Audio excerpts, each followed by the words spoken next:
Hi, my name is Dejanay Heath, and my presentation is on the effects of solitary confinement on prisoners while imprisoned. First, let's start with my introduction.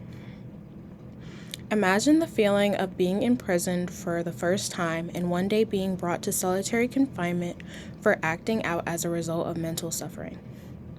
When inmates are placed in solitary confinement, there is no outside contact for 23 hours a day over an extended period. Knowing the effects of solitary confinement on inmates is important because it shows whether solitary confinement is actually beneficial or if it's leading prisoners to reoffend.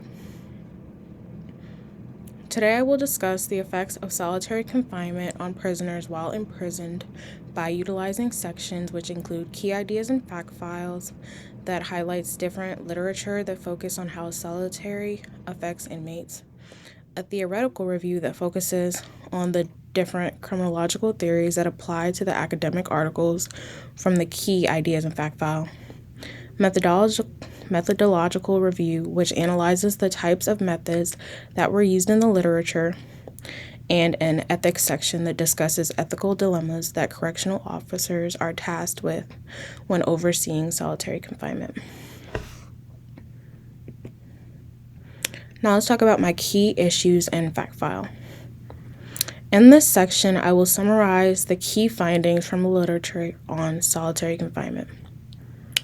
The key terms I found were psychological distress, suicide, and mental health.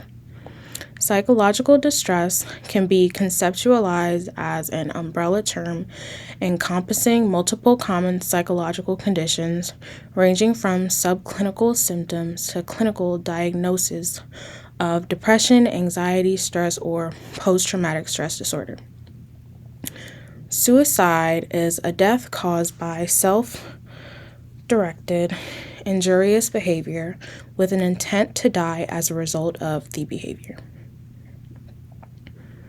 Mental health is an integral and essential part of overall health, which can be defined in at least 3 ways: as the absence of disease, as a state of the organism that allows the full performance of all its functions, or as a state of balance within oneself and between oneself and one's physical and social environment. The main issues and debates in the literature focus on the negative psychological effects of solitary confinement. Research has consistently shown that solitary confinement leads to higher rates of depression, anxiety, psychosis, self-harm, and suicide, especially among those with pre-existing mental health conditions. A major debate in this area is whether solitary confinement is truly necessary for discipline and safety, or if it causes more harm than good. Now let's talk about my theoretical review. The academic literature highlights 3 prevalent theories, which are the social control theory, the general strain theory, and the labeling theory. Social control theory, developed by Travis Hershey, is based on the idea that when individuals have strong social bonds, they are less likely to feel compelled to commit crime than if they have weak social bonds. In the context of solitary confinement, inmates are restricted to a cell by themselves for 23 hours a day with no real connection with the outside world. This can affect their behavior and cause them to have a higher possibility of reoffending. Research also shows that inmates released directly from administrative segregation to the streets had dramatically higher recidivism rates than those who first returned to the general population. When it comes to the general strain theory, it was proposed by Robert Agnew and is the idea that crime is caused by individuals not being able to improve the situations that they are in due to being in negatively strained environments.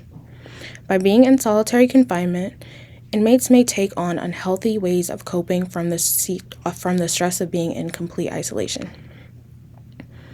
The damaging effects range in severity and include symptoms like hypertension, uncontrollable anger, hallucinations, emotional breakdowns, chronic depression, and suicidal thoughts and behavior.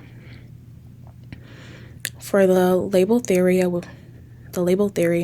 that was formulated by Edwin Lemert, and it is centered on the principle that an individual would take on the label that is placed on them as a result of feeling that they cannot be anything more. Many inmates confined to solitary are held there due to being seen as more dangerous or disruptive compared to others.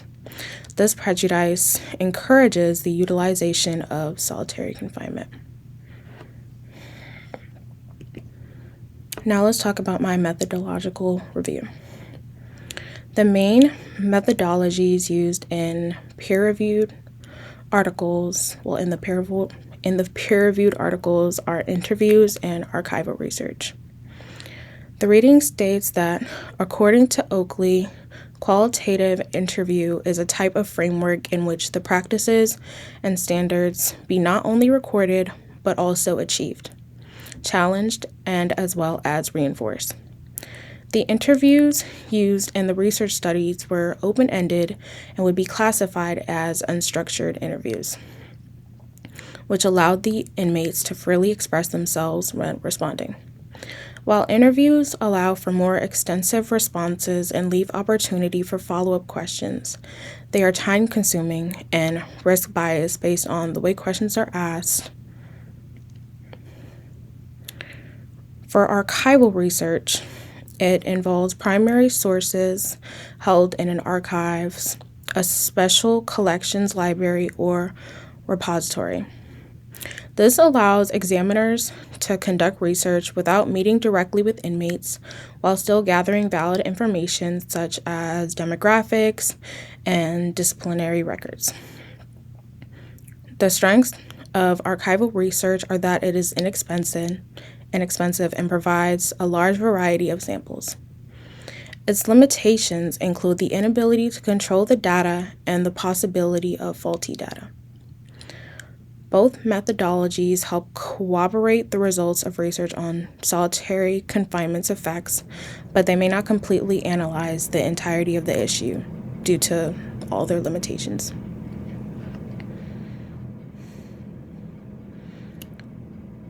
For my ethics section, I chose to focus on correctional officers. Correctional officers are the enforcers and play a major role in solitary confinement.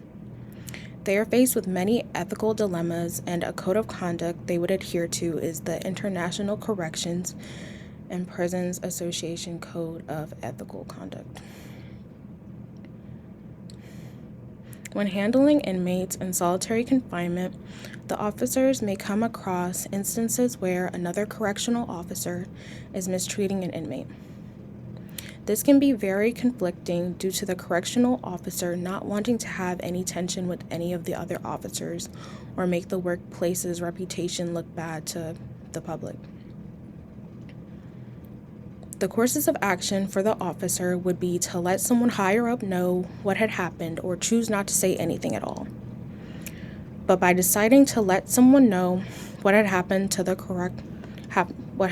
correctional officer would be abiding by Code 2, which is duty of obedience, duty to report, and duty of efficiency. While choosing to stay silent would be in accordance with Code 1 on concern for the citizenry and for the reputation of the organization.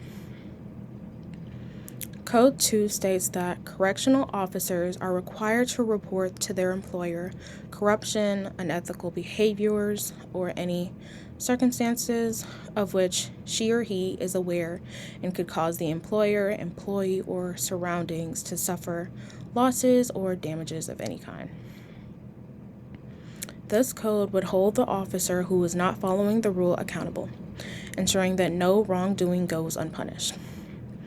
It also protects the inmates because no one deserves to be mistreated, and the prisoners are already facing consequences as a result of bad choices, so causing more harm would be excessive.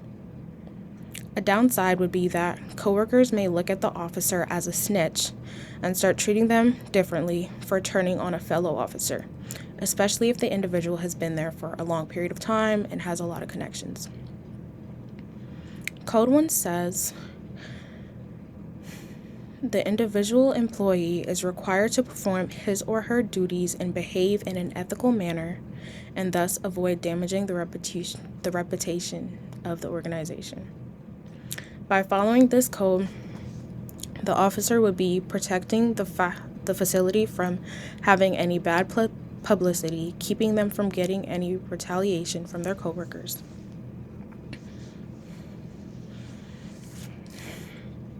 A disadvantage of this decision would be making it seem as if mistreating the inmates is okay. And this choice will stay with the correctional officer if the maltreatment gets worse to the point that the inmate ends up passing.